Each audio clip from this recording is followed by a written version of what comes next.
तो guys, uncanny Avengers के पिछले एपिसोड में आपने देखा कि कैंग कुछ अलग अलग टाइमलाइन से कुछ खतरनाक सुपर हीरोज को साथ लेकर प्रेजेंट में अपने हीरोज की मदद करने के लिए पहुंच जाता है। लेकिन तब उनका सामना मैग्नेटो और एक्स काउंसिल से होता है। मैग्नेटो हैवॉक को टॉर्चर करते हुए बोलता है, तो बता तेरा प्लान क्या है। हैवॉक बोलता है, कुछ टाइम बाद तो खुद देख लिए। मैग्नेटो बोलता है, नहीं मैं नहीं देखूंगा क्योंकि तो मर जाएगा। साइक्लोप्स बोलता है, डैम इट मैग्नेटो, रुक जाओ, तुम मुझसे मार रहे हो। मैग्नेटो बोलता है, ये सारी रियलिटी को खतरे में डाल रहा है, वो भी एक सपने के ऊपर जिसे सच नहीं कर सकता, और अगर हमारे वर्ल्ड को बचाने के लिए तो इसे नहीं मार सकता, तो यहाँ करने क्या आया था।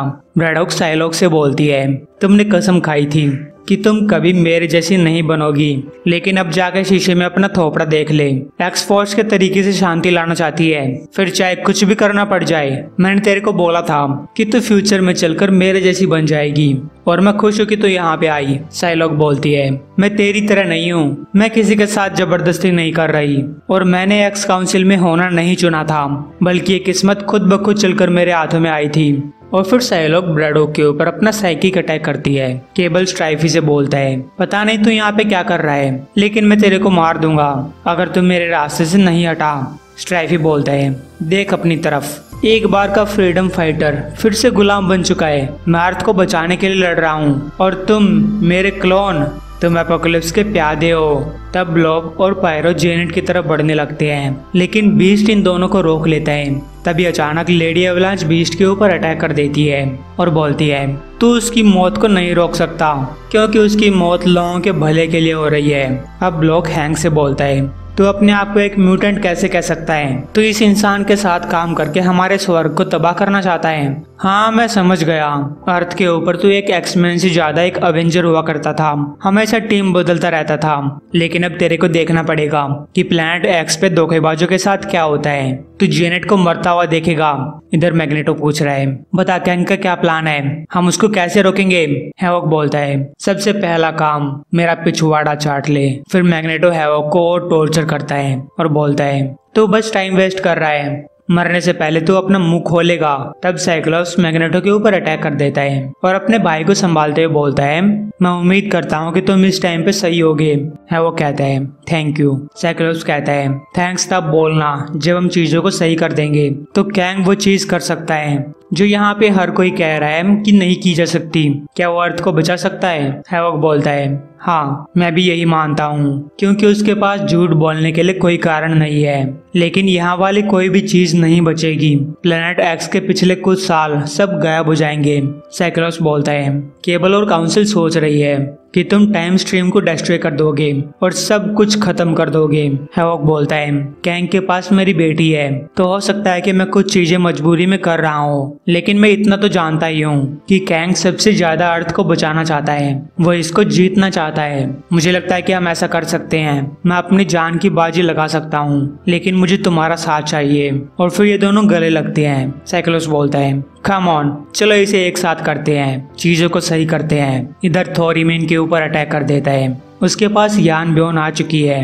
वो ईमेन के थोपड़े को अपने हैमर से फोड़ते हुए बोलता है, मैं कई सालों से इसी चीज का वेट कर रहा था और मुझे इसमें बहुत मजा आ रहा है। नी पार्कर डेकन से बोलती है, हे ये देखो, ये नीला नीला वुल्वरिन और पिटना चाहता है। डेकन बोलता है, मेरा नाम डेकन है और याद रखना कि मैंने ही तुमको मारा था। मी पार्कर बोलती है, ओहो तुम कितने सपने देखते हो, चलो तुम्हें सपने से बाहर निकालते हैं और एक इलेक्ट्रोशॉक थेरेपी देते हैं। तो मी पार्कर अपनी पावर से डेकन को एक इलेक्ट्रिसिटी शॉक देती है।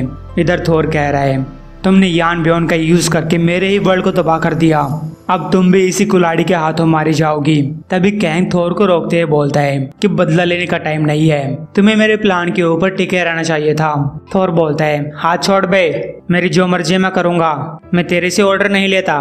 कैंग बोलता है, हाँ तू लेता है, अब टाइम वेस्ट करना बंद कर और ये मत भूल कि ये सब तेरी वजह से हुआ है। अब जाओ और इन दोनों म्यूटेंट्स को हासिल कर ले, मैं अपनी बेटी को संभालता हूँ। ईमीन बोलती है, फादर आपको समझना होगा, आपने हमारे सामने कोई चॉइस नहीं छोड़ी थी। कैंग बोलता है, नहीं, मैंने नहीं छोड़ी थी।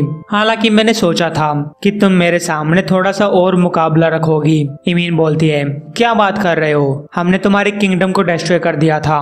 कैंग बोलता है, वो तो टेम्परेरी था, लेकिन अब मैं तुम्हारे किंगडम को हमेशा हमेशा के लिए डिस्ट्रॉय कर दूंगा। मूर्ख लड़की, क्या तेरे को सच में लगा था कि मैं इसके बारे में नहीं जानता था? मैंने तेरे को बड़ा करने में इतनी सारी मुसीबतें झेली और तूने अपने खुद के गोल पूरा करने के लिए अपने भाई को मरवा दिया। तेरे को क्या लगा था कि मुझे नहीं पता था? मेरे खिलाफ विद्रोह करके तूने अपना मजाक बनवा लिया है और तूने कैंग की अच्छे से सेवा की है। तभी डेकन आजाद होकर पीछे से कैंग के ऊपर अटैक करने आता है, लेकिन लोगन डेकन को रोक लेता है और उसे बुरी तरीके से घायल करते हुए बोलता है, तुम सड़े हुए मॉन्स्टर, अच्छा किया जो मैंने तुमको मार दिया, लेकिन अब मैं दोबारा ऐसा नहीं करने वाला।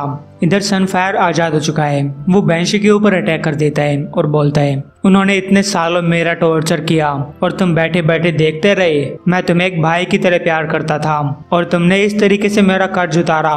बैंशी बोलता है, मेरे अंदर एक मॉन्स्टर था, तुम भी तो एक बार हॉर्समैन रह चुके हो, तुम जानते ही होगे मैं इसे कंट्रोल नहीं कर सकता, मैं बस इतना ताकतवर नहीं था। तब लोगन शीरो को समझाता है, ये कमीना सही कह रहा है, हम दोनों ये बात जानते हैं, हम दोनों हॉर्समैन रह चुके हैं, इसे छोड़ दे। कैंग बोलता है, चिंता मत कर सनफायर, ये लंबे टाइम तक जिंदा नहीं बचेंगे। इधर ब्लॉब जेनेट को टॉर्चर करते हुए बोलता है, मैं कल की खबरें देख सकता हूँ कि एक हैंडसम आदमी ने एक पिद्दी सी औरत को मार दिया और इस वर्ल्ड को बचा लिया।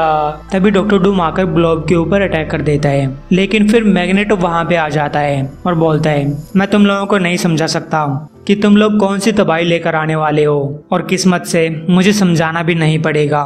मैग्नेटो स्ट्राइफी का कचरा बना देता है, मतलब कचूमर बना देता है और वहां मौजूद बाकी सब दुश्मनों को पकड़ते हुए बोलता है, मैं तुम लोगों को मेरी जान खतरे में नहीं डालने दूंगा। तभी हैवोक और साइक्लोप्स वहां पे आ जाते हैं और मैग्नेटो के ऊपर अटैक कर देते हैं। मैग्नेटो बोलता है, साइक्लोप्स तुम पागल हो रखे हो। साइक्लोप्स बोलता है, पागल तो मैं तब था जब तेरी बात सुन रहा था। एक्समैन इनको हरा दो। मैग्नेटो बोलता है, दोबारा सोच ले स्कॉट, तुम्हारा सेंटीमेंट हम सबको ले डूबेगा। साइक्लोप्स बोलता है, जाओ हैवोक, मैं एक्स फोर्स को संभालता हूँ, और हाँ कोई गलती मत करना।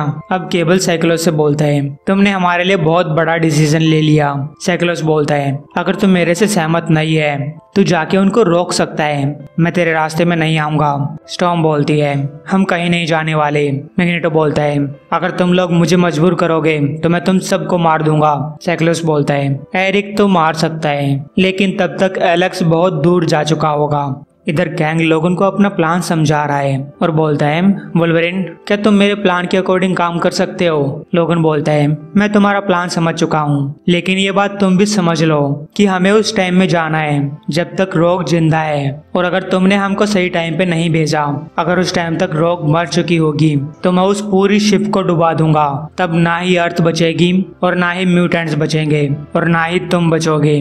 कैंग बोलता है, ठीक है, बस पूरी इंसानियत खतरे में पड़ी हुई है। अरे यार, इस बेवकूफ को समझाना इतना मुश्किल क्यों होता है? थोर कैंग से बोलता है, वो पिछले 5 सालों से टॉर्चर सहन करता आ रहा है, उसे थोड़ी सी रिस्पेक्ट दिखाओ। जेनेट कैंग के ऊपर अटैक करते हुए बोलती है, तुम कैंग से रिस्पेक्ट करने की बात कर रहे हो जो अपने आप को कॉन्करर बुलाता है। डॉक्टर डूम बोलता है, हमें इसको रोक लेना चाहिए। है वो कहता है, मैं तो नहीं रोकने वाला, तू जाके रोक ले।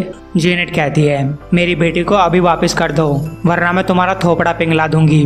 कैंग बोलता है, अगर मैं तुमको तुम्हारी बेटी वापस दे देता हूँ तो वो यहाँ पे मारी जाएगी, बाकी सबके साथ डिस्ट्रॉय हो जाएगी। मैं तुम्हारे लिए एक सेवा कर रहा हूँ। स्लिप स्ट्रीम के अंदर केटी सेफ है और एक बार मेरी अर्थ बच जाती है तो तुम्हें तुम्हारी बेटी फिर से मिल जाएगी, तुम्हें बस मेरे ऊपर यकीन करना है। सनफायर बोलता है, ये क्या पागलपन है? हम सब चीजों को इस पागल इंसान के लिए खतरे में डाल रहे हैं, क्या हम बेवकूफ हैं? ये गैंग है, नहीं मैं इसका हिस्सा नहीं बनूंगा, मैं तुम लोगों को ऐसा नहीं करने दूंगा। तभी शिरो वहाँ पे एक बड़ा धमाका करने की सोचता है, लेकिन लोगन उसे बेहोश कर देता है और बोलता है कि जब हम पास्ट में पहुंच जाएंगे तब ये हमारा साथ जरूर देगा।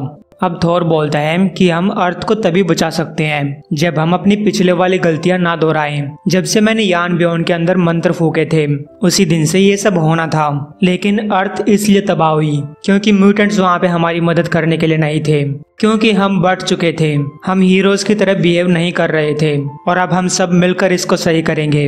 अब जेनेट हैवोक से पूछती है, तुम क्या सोचते हो, क्या हम एक दूसरे को फिर से देखेंगे, क्या हम अपनी बेटी से फिर से मिल पाएंगे? हैवॉक बोलता है, पता नहीं जेनेट, लेकिन मैं एक बात जानता हूँ कि जो भी कुछ होने वाला है हम इसका मिलकर सामना करेंगे। और फिर कैंग ऑर्डर देता है जिससे ब्रैडहॉक सबके दिमाग से उनकी कॉन्शियसनेस बाहर निकालती है और फिर डॉक्टर डूम और कैंग की पावर्स की बदौलत उन सब की कॉन्शियसनेस को पास्ट में भेज दिया जाता है। एरोनो स्टार्क पूछता है, क्या हमने अर्थ को बचा लिया? मी पार्कर बोलती है, या फिर रियलिटी को डिस्ट्रॉय कर दिया, क्योंकि गाइस उनके सामने प्लेनेट एक्स गायब होने लगता है। कैंग बोलता है, ये तो टाइम ही बताएगा।